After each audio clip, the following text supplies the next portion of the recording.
السلام علیکم پیارے بچوں، آج ہماری کہانی کا موضوع ہے خرگوش بادشاہ۔ ایک وقت کا قصہ ہے۔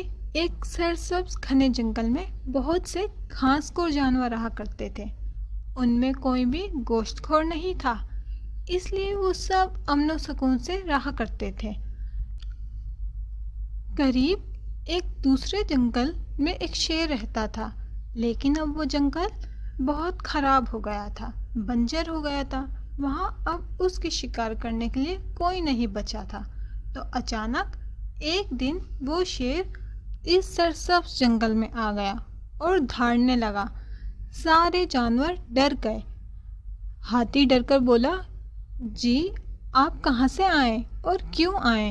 شیر نے دہاڑ کر بولا کہ میں اب یہیں رہوں گا۔ اب تم سب میرا شکار ہو، اس لیے تم خود اب ہر روزانہ کسی نہ کسی کو میرے کھانے کے لیے بھیج دینا۔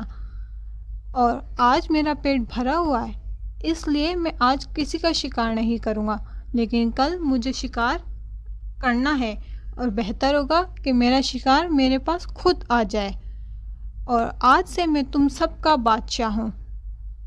یہ کہہ کر وہ ایک غار میں سونے کے لیے چلا گیا۔ سارے جانور خوفزدہ ہو گئے۔ ہاتھی، بکری، گائے، ان سب کے بچے اپنے ماؤں کے پاس آ کر چھپ گئے۔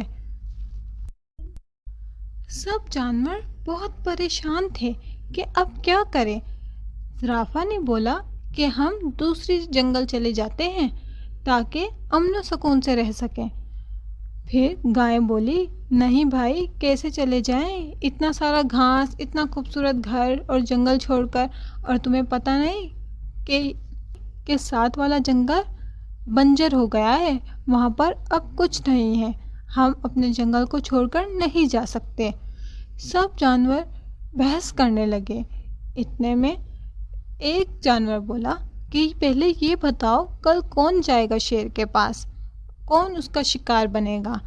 سب پریشان تھے کہ اتنے میں ایک خرگوش آیا اور بولا کہ میں کل جاؤں گا اس کے پاس، تم لوگ فکر نہ کرو، تم سب کے بچے ہیں اور میرے کوئی نہیں ہے جو میرے پیچھے سے روئے گا، اس لیے میں جاؤں گا۔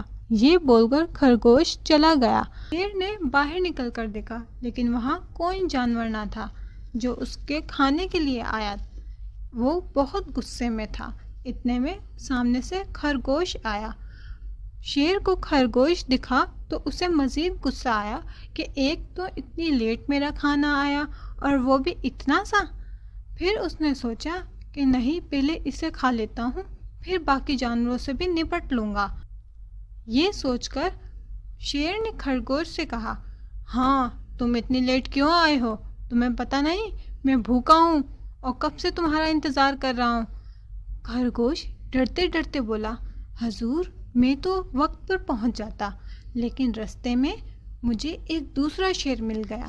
وہ بولا کہ کہاں جا رہے ہو؟ تو میں نے بتایا کہ میں جنگل کے بادشاہ کے پاس جا رہا ہوں۔ تو وہ دوسرا شیر کہکا مار کر ہنسنے لگا کہ کون ہے یہاں پر دوسرا شیر؟ میں ہوں اس جنگل کا بادشاہ، اور اپنے جنگل کے بادشاہ جسے تم کہہ رہے ہو اس سے کہہ دینا کہ اب اس جنگل کا بادشاہ میں ہوں اور میں ہی یہاں پر حکومت کروں گا، اور میں تمہاری جان صرف اس لیے بخش رہا ہوں کہ تم اسے جا کر میرا پیغام دو۔ یہ کہہ کر شیر نے کہا، کون ہے وہ؟ خرگوش بولا کہ صاحب یہیں پر قریب ہی اس قلعے کے اندر رہتا ہے، بہت بڑا قلعہ ہے اور وہ اس کے اندر رہتا ہے۔ خرگوش بولا کہ اس نے صرف اسی لیے میری جان بخشی تھی کہ آپ تک اس کا پیغام پہنچا دوں۔ اب میں آ گیا ہوں، آپ چاہیں تو مجھے کھا لیں۔ لیکن شیر کو بہت غصہ تھا کہ کون آ گیا ہے اس کی جگہ لینے۔ اس نے خرگوش سے کہا، چلو مجھے وہاں پر لے کر چلو، مجھے اس دوسرے شیر سے ملنا ہے۔ یہ کہہ کر خرگوش کے پیچھے چلنے لگا اور خرگوش اسے ایک کنویں کے پاس لے آیا اور کہا، خرگوش بولا، حضور وہ شیر اسی قلعے کے اندر رہتا ہے، آپ دیکھ لیں۔ تو شیر نے یہ سنا تو وہ کنویں کے اوپر چڑھ گیا اور نیچے دیکھنے لگا، لیکن اس بے وقوف کو یہ معلوم نہ تھا کہ اس کنویں کے شفاف پانی میں اسی کا عکس نظر آ رہا ہے، کہ یہ تو واقعی دوسرا شیر ہے اور یہ کہاں سے آ گیا۔ پھر زور سے دھاڑ اور بھی تیز سنائی دی تو وہ ڈر گیا کہ یہ تو مجھ سے بھی تیز دھاڑتا ہے، اب میں کیا کروں۔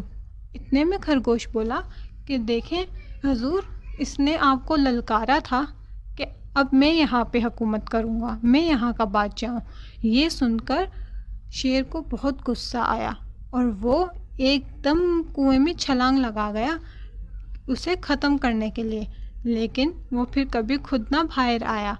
یہ دیکھ کر سارے جانور باہر نکل آئے جو جھاڑیوں کے پیچھے چھپے یہ سب منظر دیکھ رہے تھے، اور ان سب نے خرگوش کا بہت شکریہ ادا کیا اور کہا کہ اب تم ہی ہمارے بادشاہ ہو، ہم تمہیں اس جنگل کا بادشاہ بناتے ہیں۔ اس طرح خرگوش اس جنگل کا بادشاہ بن گیا۔ تو پیارے بچوں، کیسی لگی آپ کو یہ کہانی؟ کامنٹس میں ضرور بتائیے گا۔ اللہ حافظ۔